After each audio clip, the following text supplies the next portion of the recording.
सभी को मेरा जय श्री कृष्णा जय श्री राधे। आप सभी का हमारे YouTube चैनल सांवरिया भक्ति पथ में हार्दिक स्वागत है।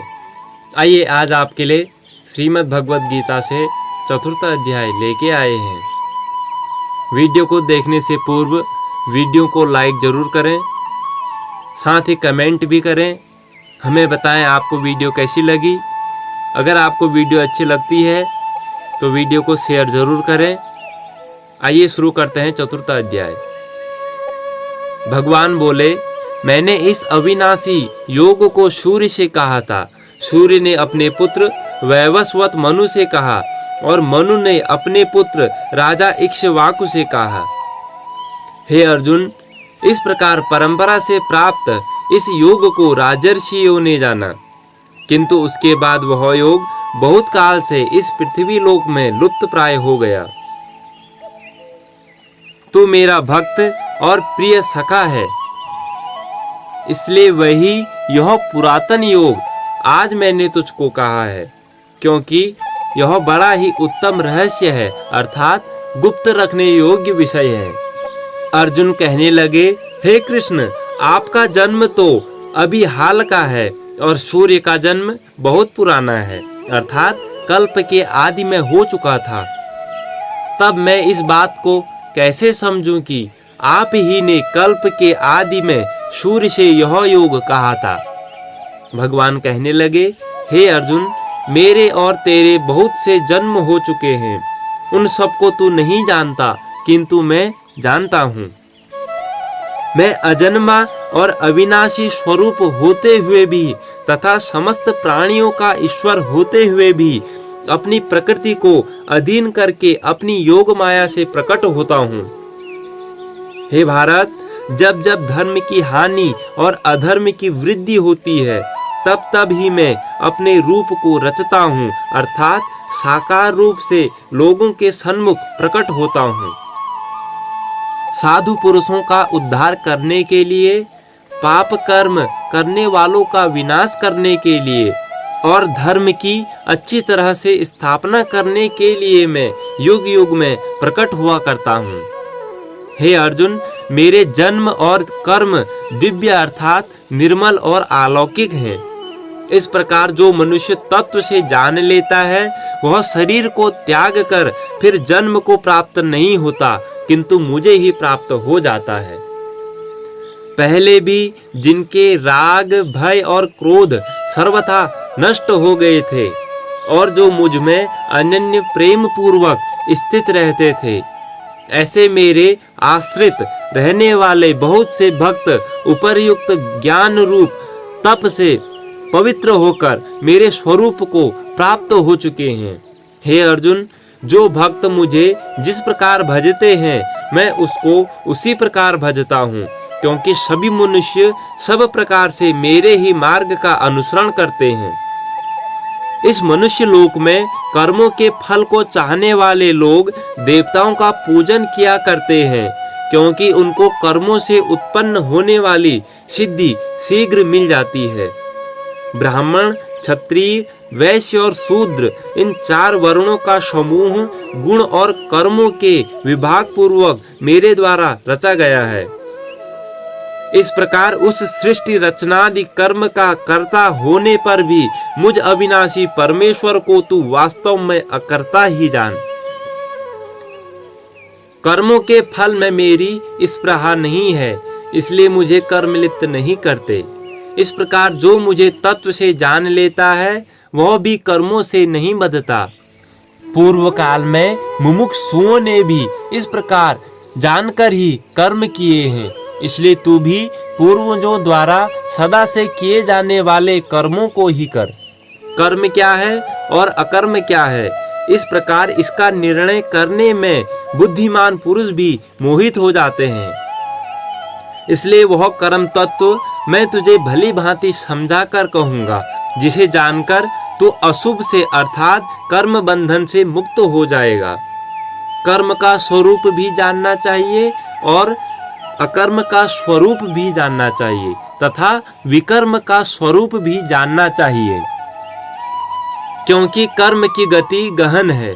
जो मनुष्य कर्म में अकर्म देखता है और जो अकर्म में कर्म देखता है वह मनुष्यों में बुद्धिमान है, और वह योगी समस्त कर्मों को करने वाला है, जिसके संपूर्ण शास्त्र सम्मत कर्म बिना कामना और संकल्प के होते हैं, तथा जिसके समस्त कर्म ज्ञान रूप अग्नि के द्वारा भस्म हो गए हैं, उस महापुरुष को ज्ञानीजन भी पंडित कहते हैं। जो पुरुष समस्त कर्मों में और उनके फल में आसक्ति का सर्वथा त्याग करके संसार के आश्रय से रहित हो गया है और परमात्मा में नित्य तृप्त है, वह कर्मों में भली भांति बरतता हुआ भी वास्तव में कुछ भी नहीं करता। जिसका अंतःकरण और इंद्रियों के सहित शरीर जीता हुआ है और जिसने समस्त भोगों की सामग्री का परित्याग कर दिया है, ऐसा आशा रहित पुरुष केवल शरीर संबंधी कर्म करता हुआ भी पापों को नहीं प्राप्त होता। जो बिना इच्छा के अपने आप प्राप्त हुए पदार्थ में सदा संतुष्ट रहता है, जिसमें ईर्ष्या का सर्वथा अभाव हो गया है, जो हर्ष शोक आदि द्वंद्वों से सर्वथा अतीत हो गया है, ऐसा सिद्धि और असिद्धि में सम रहने वाला कर्मयोगी कर्म करता हुआ भी उनसे नहीं बंधता। जिसकी आसक्ति सर्वथा नष्ट हो गई है, जो देहाभिमान और ममता से रहित हो गया है, जिसका चित्त निरंतर परमात्मा के ज्ञान में स्थित रहता है, ऐसा केवल यज्ञ संपादन के लिए कर्म करने वाले मनुष्य के संपूर्ण कर्म भली भांति विलीन हो जाते हैं।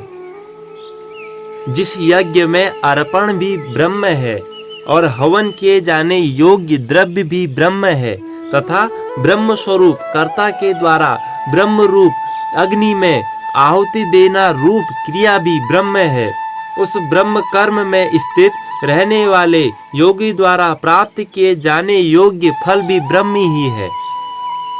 दूसरे योगी जन देवताओं के पूजन रूप यज्ञ का ही भली भांति अनुष्ठान करते हैं, और अन्य योगी जन पर ब्रह्म परमात्मा रूप अग्नि में अभेद दर्शन रूप यज्ञ के द्वारा ही आत्म रूप यज्ञ का हवन किया करते हैं।